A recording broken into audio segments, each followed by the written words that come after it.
we got to talk about how to stop Jayden Daniels. And for those of y'all that have been watching the show for a while will know that Rob and I were pretty big fans of Jayden Daniels coming into this draft. The only concern we really had was his size, because he's a little skinny. I mean, you can even see him in the picture here. You look, if those watching the video, look at that's not like that feels like he's a wee man. That feels like one of those pictures you like resize. Advanced, yeah. Like no, he's like really really tiny to be a quarterback, and he didn't have the best game last week, guys.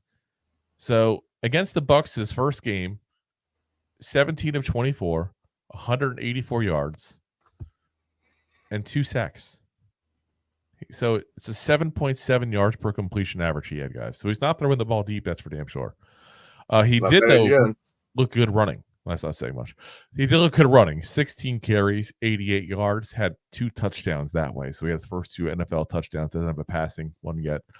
But he had trouble getting the ball to wide receivers. And it's a combination of a couple of things. If you actually watch, because I watched the whole film. I had the benefit of having off work today, so I sat down and watched the whole Bucs and Commanders game. If you watch the film, a lot of what was going on, and the NFL, by the way, guys, put out a whole video of every pass attempt and every running play he had. So if you really want to study the film, you can just watch that segment. You'll see everything he did, at least as far as the bigger plays. But if you watch the whole thing, you'll see that he didn't look comfortable because the pass rush kept getting back in the backfield. A rookie quarterback really needs some time. They need extra time to process. The game speed is different from what it is in college. He didn't get that time. But he had trouble overall, even with some of his completions. The ball was a little bit off, not as bad as DJ last week, but the ball was a little bit off. There was definitely some issues there. And he has security blankets, and that's what he was using all game long. His top 3 pass catchers were Austin Eckler, Brian Robinson Jr., and Zach Ertz. That's the 3 guys who caught the most balls last week. The wide receivers in that game combined for just 5 catches, 66 yards on the day. Yeah, which is bad. Yeah, it's real bad, especially granted, week one as a rookie quarterback is never good, but you're legit dependent on like your short slants pretty much the whole game, and you're not dependent on your receivers. And like, you got Scary Terry over there. Like, you need to make some advantages of Scary Terry. But I think that's part of the problem you were into, because you mentioned Scary Terry. We're not going to talk too much in the wide receiver, so I'll mention it in this segment here. Yeah. He's the only one they got anymore, guys. Like, that's it. See, Rob left. That's upset. Rob was talking about that. But that's the only one they got left. Luke McCaffrey is their second best receiver. Their number 2 receiver right now. Okay. Luke McCaffrey. We talked about him. They drafted him in the 3rd round. Washington did, but way too early, in my opinion. I know a lot of people had a grade of like a 4th or 5th round pick for him there. Way, way, way too early. So, he doesn't necessarily have the offensive weapons fully to succeed. But his best skill he had against the Bucs was getting out of trouble. And when the pass rush got even close to him, he would just take off. The Giants need to find a way to take that option away. Because if you could make it where he has no place to go, no open running lane for him to go, and he has to throw the ball, and he doesn't have good weapons, and his throws were off that first week, that's the way to make sure you give the defense a chance for success there. We got to look at last week and go, could have been just the nerves. Maybe it was first NFL start. You can't assume that's what's going to happen again, guys. You can't.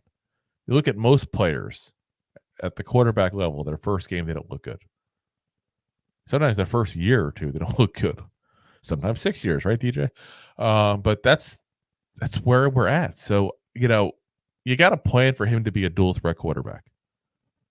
And the Giants can't assume he's going to look bad against them, because, hell, we made Sam Darnold, who was basically at this point in his career the epitome of a journeyman quarterback. Went from the Jets to the Panthers to the 49ers last year, now the Vikings. He's on his 4th team already. And they made him look really good. And a lot of that was the lack of the pass rush. We made him too comfortable. He was way too comfortable in that pocket. You got to make this guy uncomfortable. He's a rookie. When you make rookies uncomfortable, that's when they make mistakes. That's when that happens. And you go ahead and keep an eye on the low passing routes at that point, because that's where he's going to go when he gets in trouble. He proved that last week. Zach Ertz, as veteran as they come at tight end, a good security blanket for him. That was actually a very good signing by the Commanders, I thought. Austin Eckler, another guy's that kind of guy. When you have those guys available in the game, you have to be overly cautious and those guys be the ones get the ball. The only wide receiver you really have to worry about is Terry McLaurin. And he's a very good receiver. So it's not to say that he's crud, but there's just not much there behind him. So, it's this is one of those games that I feel like it's almost worth it to put a QB spy on him to make sure the running lanes are taken up as best you can. And it's also worth it to maybe double up on Terry McLaurin, have a safety help over there, give Deonte Banks a little help, because he's the one guy you're worried about, getting a deep ball at that point. And the rest of it, it's got to be guys watching those running backs and tight ends, because that's where the ball's going to go at a much higher rate than what it does in most offenses because of what they have: a bad offensive line that can't protect for long and a poor receiver room. Do you think the Giants could relate some of the coaches have? Years ago, they should. Yeah. A couple years ago. That much. We have a better offensive line at least last week, and we do have a good receiver room now. I feel like we just need to throw them the ball. The first step is the problem, not the last step. So look at them 2 years ago. Yeah, they're the 22 Giants. Yeah, with that the winning hopefully. But the pass rush is a big part of it. And look at what happened. I've talked about before briefly with Sam Darnold. So Sam Darnold against the Giants last week, guys, 19-24, 208 yards, 2 touchdowns, and 1 interception. And those are really good numbers for him. But if you look at what he did in the second half, not nearly as much. The second half, he was 6 of 10 for 57 yards. And if you watch the game closely and look at what's going on during those plays where we were on defense, they got to him much more in the second half. And I don't mean they got to him like they hit him, got him, sacked him, whatever. No, but they were in the backfield causing him to be less comfortable. And when you have a quarterback that's not that good and you can get him uncomfortable, you can get him moving around, he's going to look that much worse. That's what we have to do with Jayden Daniels. A young quarterback, he's not used to NFL speed, and he doesn't have great deep weapons. Yeah, he's literally going to have to queen him, put him under pressure. Yes. And I think the big thing is that we talked about his size in the beginning. Get him a few hits. He's going to feel it more than the average quarterback, guys. I mean, don't get me wrong. He's been small like this his whole life. It's not like it's all of a sudden a new problem. But it's a totally different thing, guys, when you're getting hit by a 300-pound guy. Yeah.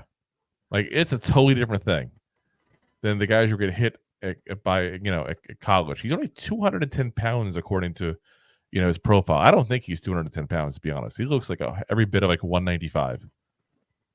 Like, he does not look it at all. It's just